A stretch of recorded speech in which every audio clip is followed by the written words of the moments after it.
Good afternoon and thank you for joining us. This is the World News at 12 on Voice of the People 90.3 FM. I am Solomon of FM and there are our top stories. PDP considering Jonathan Antobi for 2027 presidential ticket, Bala Mohammed reveals. The SS files charges against 9 suspects over Benue and Plateau massacres. Federal government and ASU clash over 2021 agreement. Polytechnic workers issue federal government's 21-day ultimatum over unpaid arrears. Over 5,000 cargoes trapped at port amid 2 trillion naira demurrage losses. Outside Nigeria, Thai government removes Prime Minister Paitongtan Shinawatra from office. And in sport, Fenerbahce sack Jose Mourinho. Those are our top stories. Details coming up in just a moment.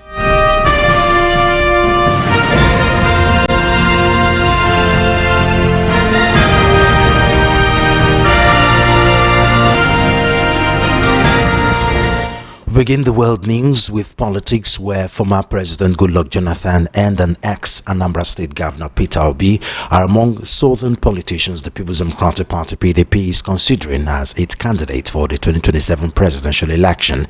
Governor Bala Mohammed of Bauchi State disclosed this with a chat with Sheung Okimbaloye.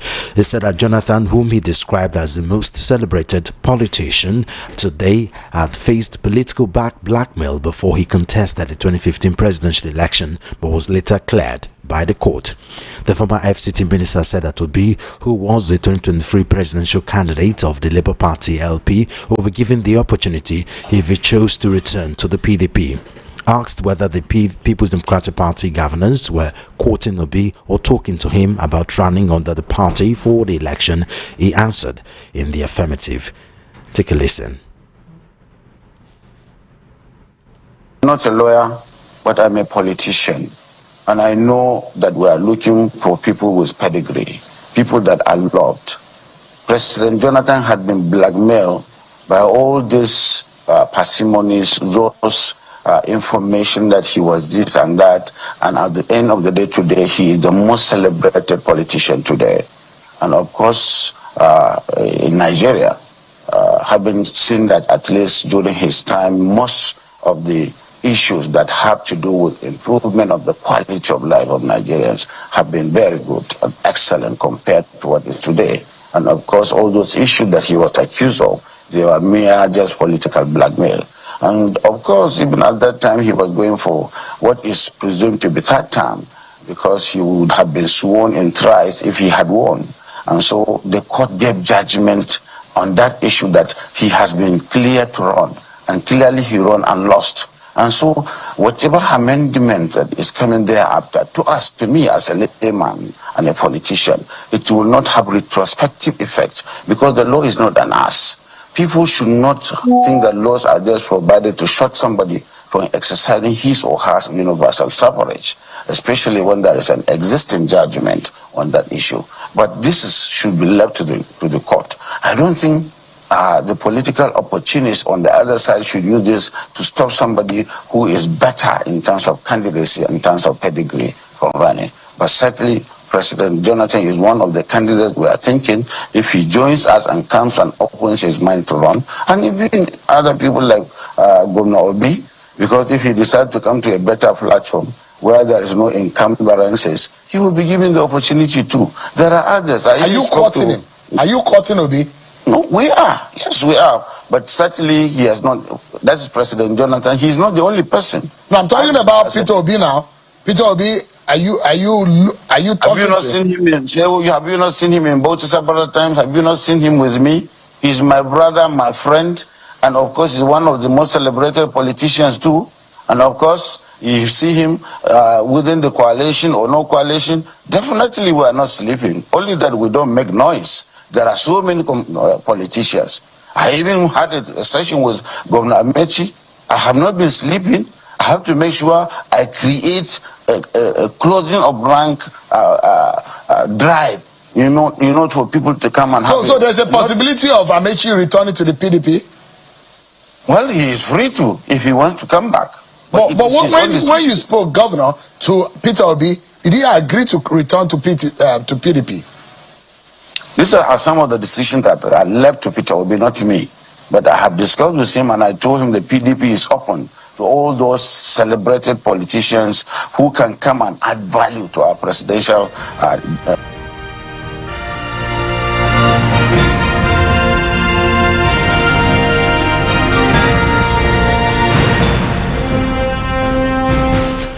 The Department of State Services DSS has filed charges before the Federal High Court in Abuja against 9 suspects linked to the recent deadly attacks on Yelwata, Guma local government area of Benue State, as well as in parts of Plateau State.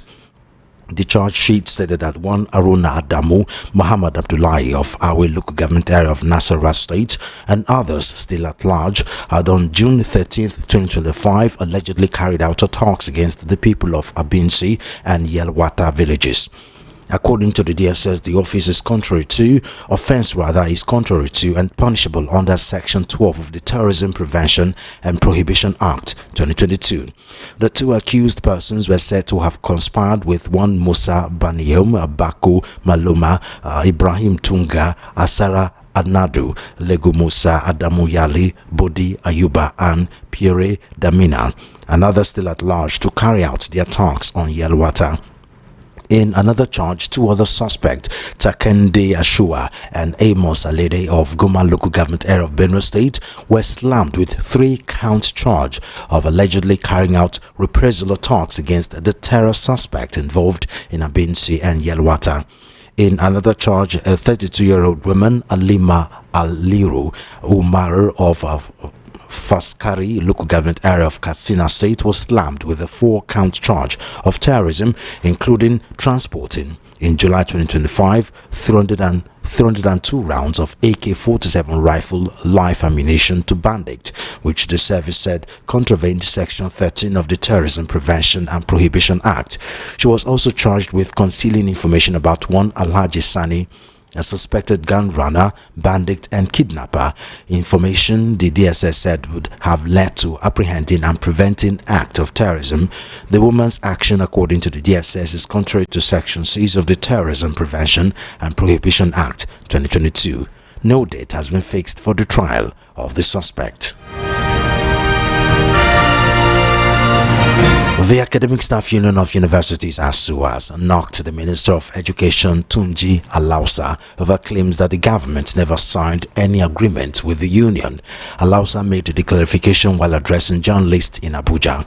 According to him, the document often cited by ASU was binding agreement were never signed, but only proposals presented during negotiations. He said the administration of President Bala was, however, admitted and committed to resolving lingering issues with the University Lecturers Union. Earlier this year, the Tinubu administration released 50 billion naira to settle earned academic allowances owed to university lecturers and staff. However, ASU has consistently demanded clear commitment on improved salaries, conditions of service, university funding, autonomy, and a review of laws governing the National Universities Commission and the Joint Admissions and Matriculation Board. The minister, after a meeting at the government side, insisted that the 2021 agreement was not executed by the government, saying that ASU might have an impression that they have an agreement with government. However, ASU President Chris Piwuna noted that the minister's claim showed that the government was still very poor at keeping records. Meanwhile, members of the Senior Staff Association of Nigerian Polytechnics have issued a fresh 21-day ultimatum to the federal government to address all lingering issues with workers or risk a nationwide industrial action. The 21-day ultimatum was contained in a communique issued at the end of the association's 77th General Executive Council meeting held at the Audu Bako College of Agriculture, Bandambata, Kano State. The Polytechnic workers demanded the release of the new scheme of service, constitution of the renegotiation of the 2010 Agreement Committee, payment of all owed arrears, and release of the 2023, 2024, and 2025 needs assessment funds. The association expressed the displeasure over what it described as the insincerity of the government in addressing the issues. The statement, which was jointly signed by the association's president Philip Ogunsipe and the national secretary Shehu Gaya, accused the federal government of paying lip service to agreements reached. The Nigeria Labour Congress (NLC) has called on the federal and other state governments to emulate Imo State in implementing the 104,000 naira minimum wage for workers in the country. The president of NLC, Joe Ajero, made a call in an interview with newsmen on the sidelines of the National Union of Civil Engineering, Construction, Furniture and Wood Workers NUCE-CFWW 7th National Quadrennial Delegates Conference in Abuja. The conference, tagged Abuja 2025, has its theme as Building Trade Unions Future Through Strategic Organizing and Investment. Ajero said that the move by the Imo Governor Hope Uzodinma was commendable and worth emulating by others.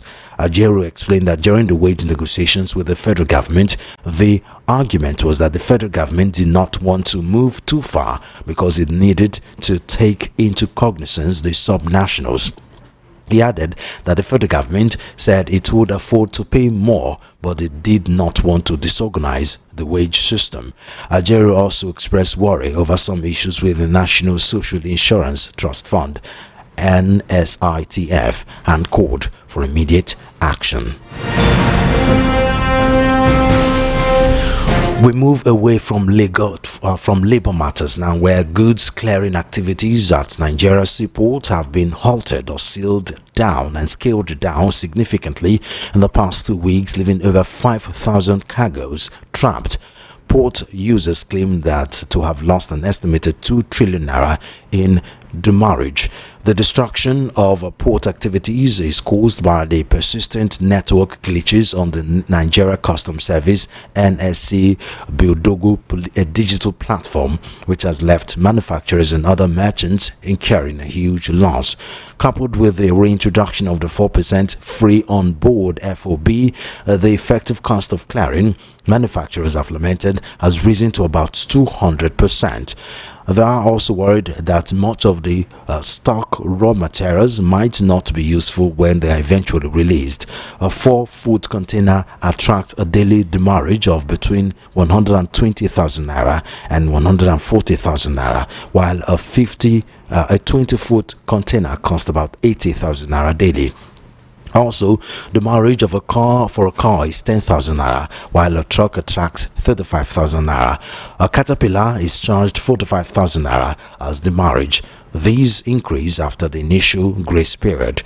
Findings suggested that an estimated 5,000 import containers are trapped at Apapa, Tinkan, and PTML, all in Lagos, following the network glitches on a Port. River State, according to findings, has turned into a ghost town, with also zero activity recorded in the past 2 weeks.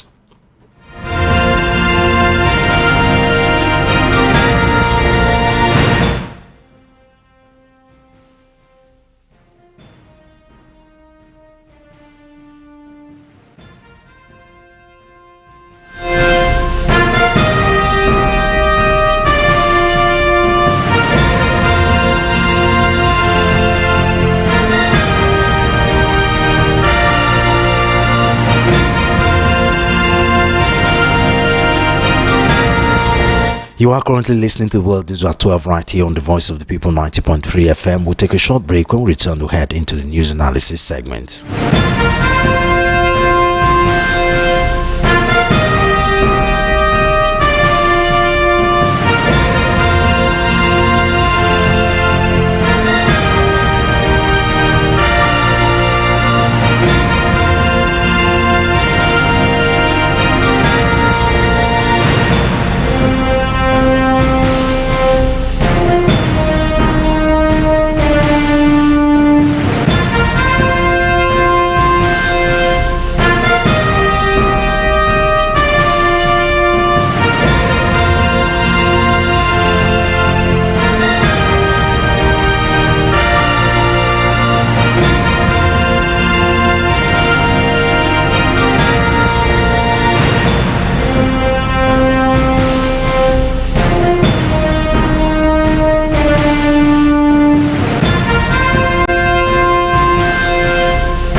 You're currently listening to the World News at 12 right here on Voice of the People 90.3 FM. We're trying to get a hold of our analysis, but while we're trying to establish connection with him, let's continue with the news, this time from our international scene, where Thailand's Constitutional Court has removed suspended Prime Minister Paetongtarn Shinawatra from office after finding her guilty of ethical misconduct over a controversial phone call with Cambodia's former head, Hun Sen.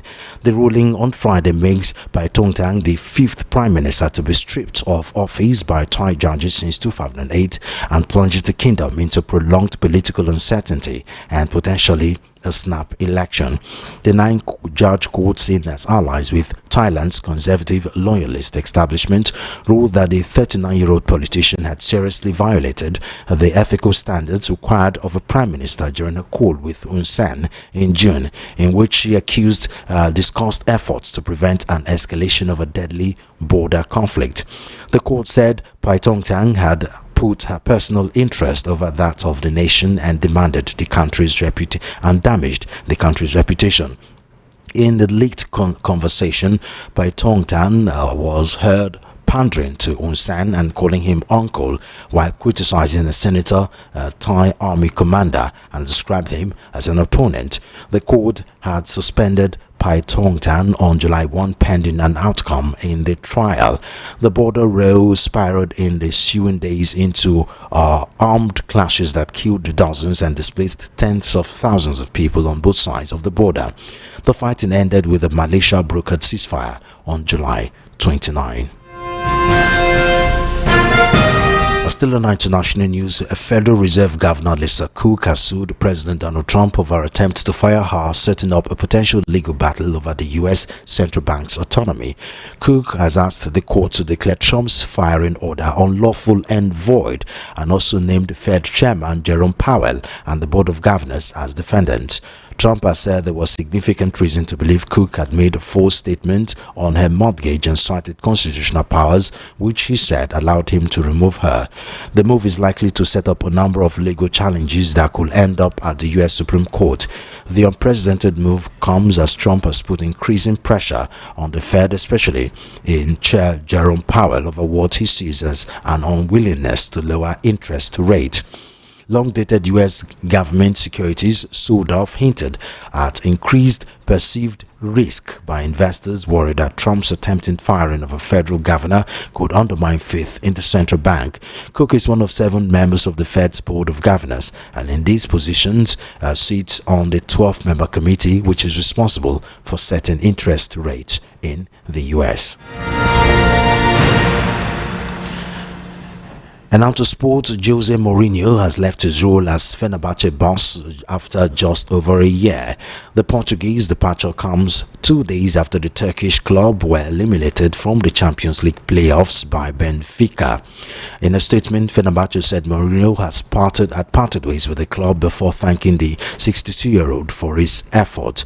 Mourinho, who had managed 10 clubs including Chelsea, Manchester United and Tottenham, guided Fenerbahce to second in the league during his sole season in charge, but this tenure was punctuated by controversy.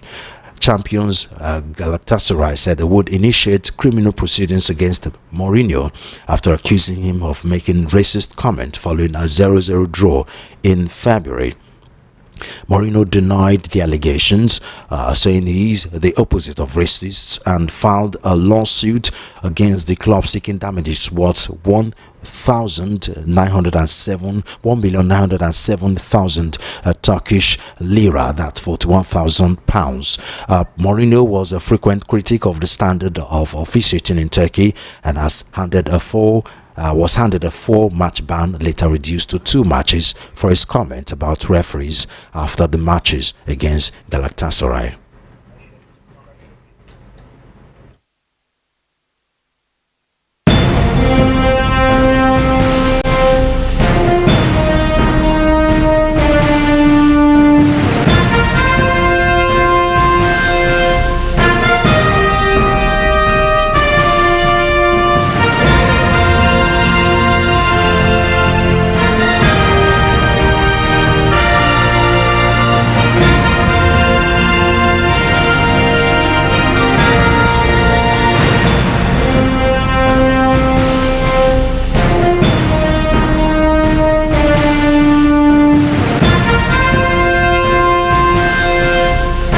You're still on to the World News at 12 on Voice of the People 90.3 FM. We've been able to establish a connection with our guest, is Ezekiel Oguntuashe, a legal practitioner and current affairs analyst. Barrister Oguntuashe, thank you very much for joining us on the news.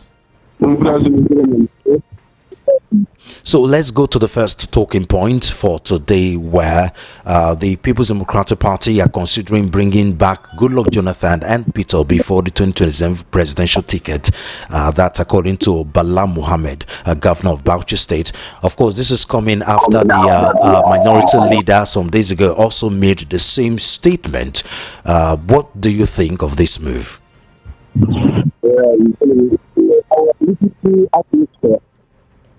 I believe that both of them on their own way, in their own right, they have the right to contest the election. It will be former President Goodluck. But my take on this is, why must we be fighting a personality whose government was now in office? After, with due respect to former President Goodluck Jonathan, what government, all the ministers that participate for that government, that we are around about the EFCC, many of the ministers, because many of them are convicted. As far as I'm concerned, PDP should look for other credible candidates apart from former President Goodluck Jonathan. And then if we are going to continue to recycle old people that have been in government before, where do we go from there? Of course, the personality of Peter Obi is not in question. Of course, Peter Obi is a credible candidate. He has not been tested when it comes to that level at the federal government. PDP, as far as they are concerned, they are looking for somebody, a personality that will win election for them. I believe that Peter Obi is too many extent. Peter Obi is seen very much. I won't say who, because I am not a Nostradamus. I am not saying who is good or who is better. But one has been tested. Not the president, the has been tested. His government was mad. The personality of Peter Obi is better for me. So, and I appreciate the fact that they joined the presidency to the south, because at the time the last election, we were expecting them to go the president to the south, but the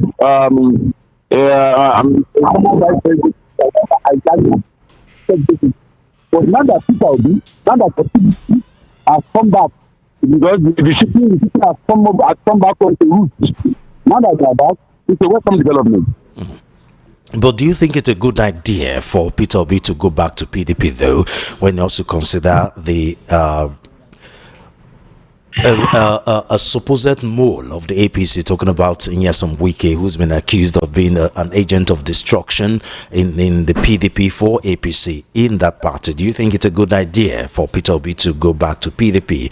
Because we know they are a shadow of themselves. Yes, I understand your perspective, where you are coming from. But the point remains that for me, Peter Obi, I believe that he should do his assignment very well before taking decisions.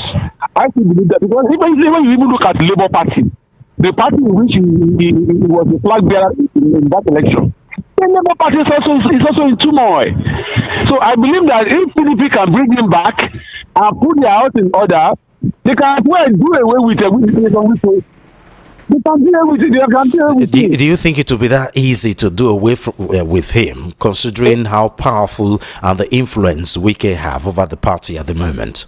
The influence of Wike does not, on the last elections, shows that the influence of Wike does not go beyond his River State now. His influence does not go beyond the River State. At the time, I mean, he's the minister of the FCT and in cahoots with the ruling government. You can't underestimate just how huge his influence is. I understand. Peter Obi credibility has gone beyond that for me. Peter Obi is not resting on the platform of any political big for him to win elections. I believe that his popularity, going by the popular appeal of the people, together with the big wigs in PDP who are ready to work for the party, He can emerge, irrespective of one is on Wiki or not is on Wiki. People actually know that Richard Wiki on his own is a mole in APC. So people know that okay, he's not a true party man. Of course, he has told us last week or when PDP zoned the party to the PDP zoned party to the south. He said he doesn't buy the idea that he still support of Tinubu. We wish him all the best. We wish him all the best. Let him continue supporting Tinubu, of course. But as far as I am concerned, Peter Obi credibility is not in question, and I believe that on so many platforms, Peter Obi has proven so. I don't think it's a weekend turning the tide against him. It's a matter of the people. It is the Nigerian, it is the APC against Nigerian people. That's the truth out there. So, when you consider that the PDP is, they're still shadow of their former self, and of course, as you've rightly mentioned, the Labour Party is in shambles, and the ADC is it's looking like an Atiku coalition. Would you rather he fights for his respect and position in ADC than would you rather he goes back to PDP rather, instead of fighting for his position and respect and going toe to toe with Atiku in the ADC? It's all you mean that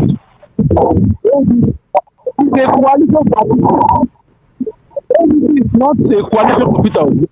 It's a coalition party. And let me tell you one thing. I don't see except Peter Obi wants to step for vice president. I don't see anything to Peter from Atiku because it doesn't even have the dollars. Because it's very obvious. Former player Atiku is always dollarizing every primary election.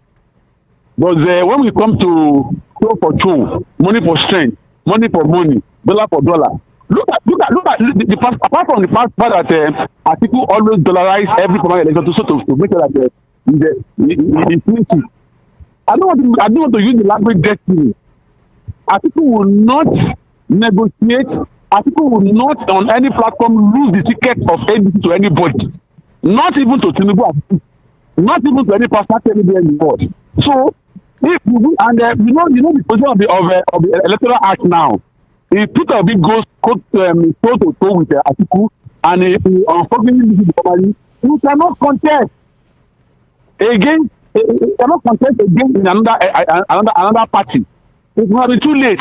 The best thing for him is he doesn't need to go to the family of ADC. Of course, by now he must have known his chances. By now he must have known his chances with ADC. If he has known his chances, there is no point to compromise. I think we will see it anytime, any day. You remember in 2015 election that produced Buhari? Yes, as a APC candidate. He nearly won the primary election until the last minute intervention of Tinubu, who also showed the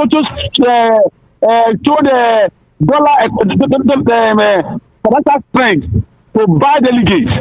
Does Peter Obi have that plan to use money to contest with Atiku to buy delegates? No. Even as rich as is on weekend in 2023 elections, what happened? Atiku still spent dollars. Imagine, although allegedly, let me use the language allegedly, $30,000 were given to each delegate for that primary election. Is Peter Obi ready for that? I heard from fillers from social media as a Peter Obi is running for primary. It is not a matter of running away from primary. It's a matter of counting your seats. It's a matter of looking at your chances. Before you go into primary, there is no wisdom in going to the primary election if you know that you will not clean it. So that's the truth. There's nothing wrong. It is better for Peter Obi to come back to PDP where he knows that he has the chances. If we can put their house in order. Does he have the chances there with Wike there? The truth of the matter is that if he too can read between the lines, let him work with all those PDP governors. That okay, you people want to work for me to give me this ticket. It's assurance. The Wike cannot control all the PDP governors. Wike is not my problem, Solomon, in PDP. My problem are the other PDP governors like Sheyi Makinde, Bala Mohammed, and other PDP governors from Bayelsa. Are they ready to give him the ticket If they are going to give him the ticket, why not? Wike is not my problem in PDP. They are the other people, and for me. But don't you think he'll find himself in a situation where they're going to have two factions, where the PDP, this faction that supposedly supports Peter Obi, will do a convention, a primary, and Wike and Peter Obi emerges, and then you now have a faction having a parallel, because we've seen these before, having a parallel primary where another presidential candidates emerge, and then Peter Obi will now have to start battling, with an INEC will start battling with two parallel presidential candidates of PDP. Don't you think it will come to that? Well, I think the ball lies on the table of INEC. I think it's a matter of recognition who INEC recognizes. I mean, we both know that INEC will most likely go for a Wike faction, loyal to the president's administration. Well, I don't want us to preempt. I don't want us to preempt INEC or preempt the judiciary. But INEC haven't exactly been trustworthy if complaints from Nigerians are anything to go by. Well, let's just give them the benefit of that. Let's just give them the benefit of that. For myself, if we never party that Peter Obi will contest, that we will not go there and turn the table around. We all saw what happened. Everybody is about. There are some players that show that Abure is talking for Wike, because there was a picture that we saw that he had meeting with Wike. That was on social media. What was Abure agree with Wike? Are you listening? So win or break, I believe that if you look at his chances very well, going for PDP, for me, it's not a bad idea. Okay. If you want to, so go for PDP is not a bad idea. Now let's look at Goodluck Jonathan.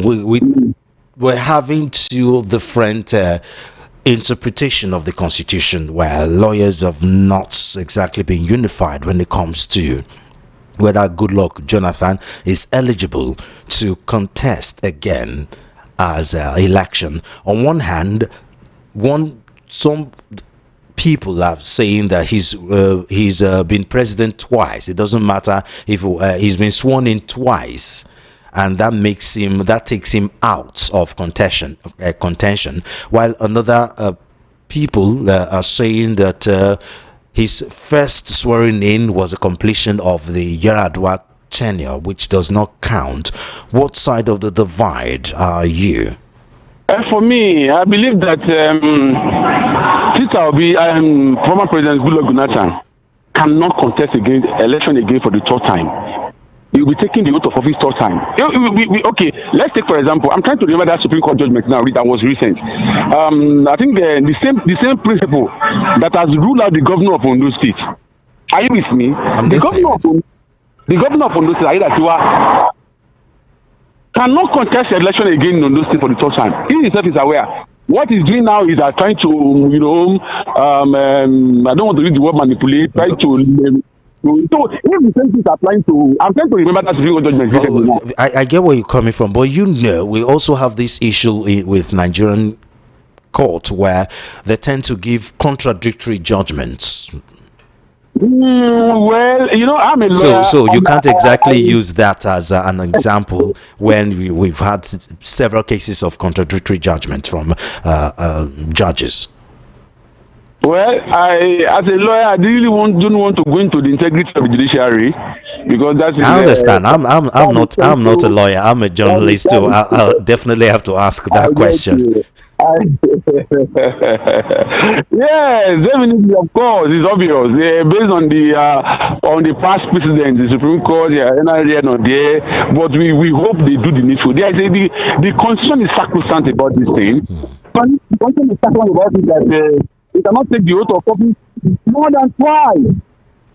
So any that is beyond that is tantamount to the violation of the government itself. I think it's Solomon. I believe that with all people of good conscience, we should work towards this. Let this thing, let's really establish this thing. Let's uphold the ground norm, which is the constitution. Okay. We can't say this is the law tomorrow. This is a law. The oaths fall on our respected members of the bench. So that's my take. Okay. Let's quickly go to the second talking point, where because of time we seem to be having labor unions and federal government disagreeing over so many things. On one hand, you have the ASU and federal government clashing over 2021 agreement, where the government according to Tunji Alausa, that's the Minister of Education, saying that there was no concrete agreement between ASU and federal government. ASU, on the other hand, are coming out to say there was an agreement. And then on the other hand, you have the polytechnic workers issuing federal government 21-day ultimatum over unpaid allowances. So what is going on? It's like labor unions are on fire, and not for good reason. Well, depends on what you ask. When I watch Tunji Alausa saying that it was a draft agreement and it was not executed, I shook my head for this country. Because when you say there was a draft means maybe he doesn't understand the position of what the law is. A draft means there was an agreement. A draft on its own, it means that it was not a party that drafted it. For you to go ahead to draft something to put it on paper, it means parties have agreed. Doesn't it have to be signed though before there to be a binding agreement? A signature from the federal government and a signature from ASU. See, if the federal government chose to be reneging, to renege on what they agreed on, then why would I say that it shows that the federal government cannot be trusted? It is different saying that it was not executed. In this situation, both of us had an agreement on the table. We agreed on the table. We now went behind to renege. Who is to be blamed? Is it the ASU or federal government? There was an agreement that is on ground. After that time, there was a strike. There was industrial action. It was through the agreement that made ASU to call up the strike. So it means that if we agree on something and you renege, it means that you are not going to be trusted going forward.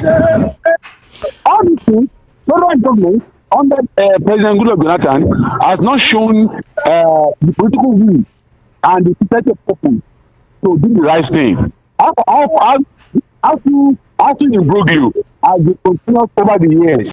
Where will it end? The same thing, okay, can also is rushing into further protecting arrangement.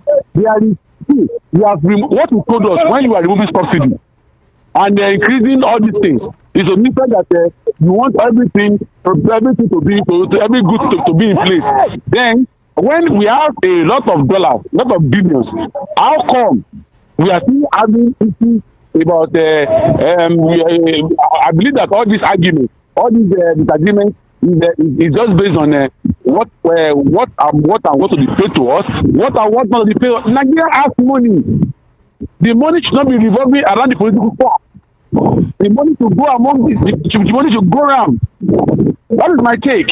Now, talking about Nigeria having money, the Nigeria Labour Congress have called on the federal government and other state government to emulate Imo State in implementing 104,000 naira minimum wage. What labor union had to go through with the federal government for the federal government to approve a 70,000 naira minimum wage. Some states have started using that discretion. Imo State, for example, have increased theirs to 104,000 naira at minimum wage.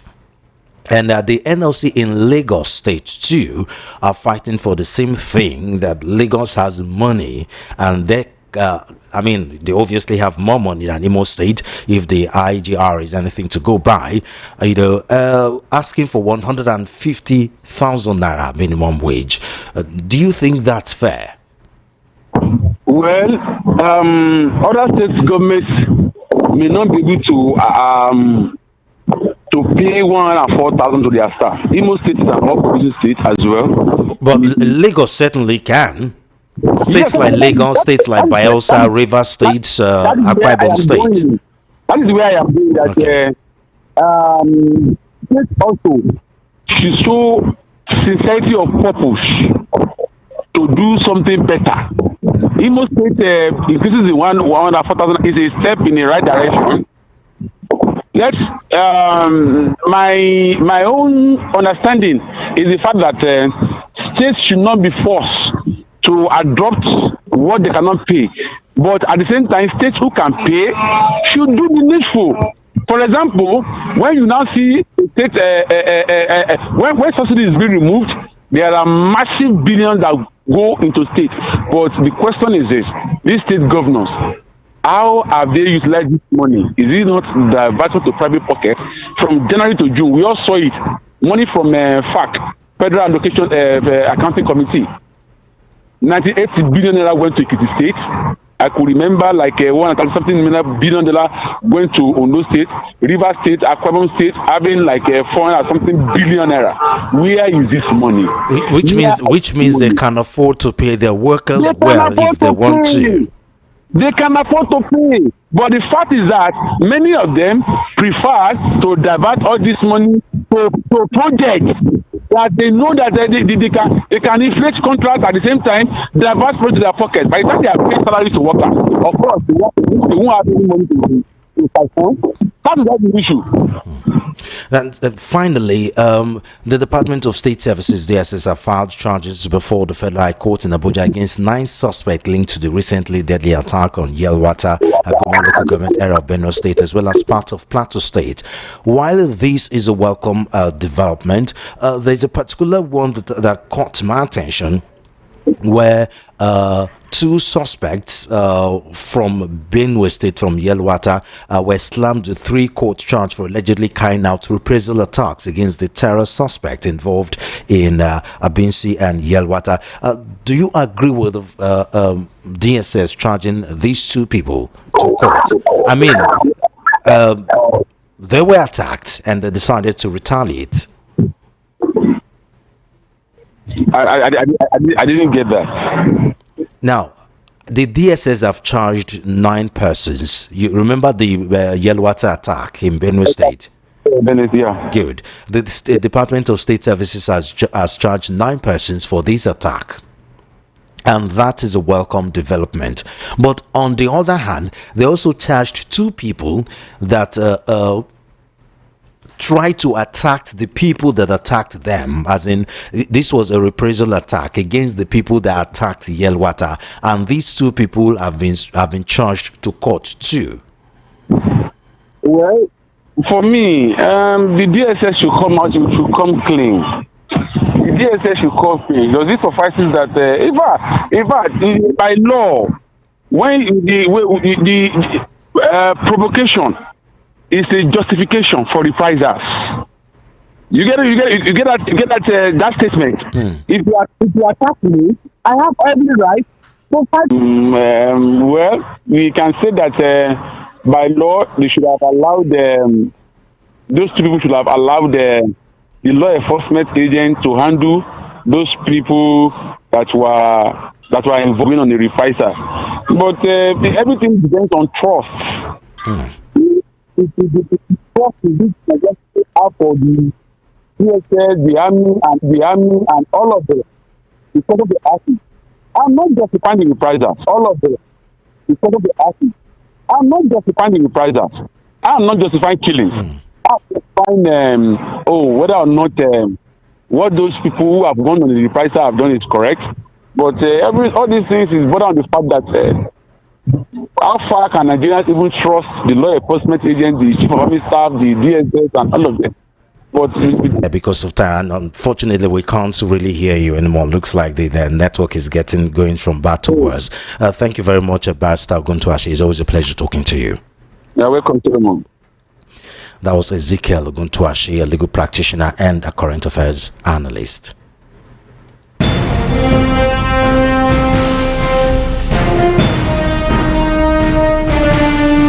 And just before we go, here again are our top stories.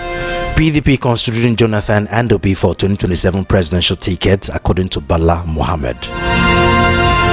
The SS files charges against 9 suspects over Benue and Plateau massacres. Federal government and ASU clash over 2021 agreement. Polytechnic workers issue federal government 21-day ultimatum over unpaid arrears. Over 5,000 cargoes trapped at port amid 2 trillion naira demurrage losses. On international news, Thai court removes Prime Minister Paitongtang Shinawatra from office. And in sport, Fenerbahce sack Jose Mourinho. And that's the world news at 12. I am Solomon of Do follow our social media handles at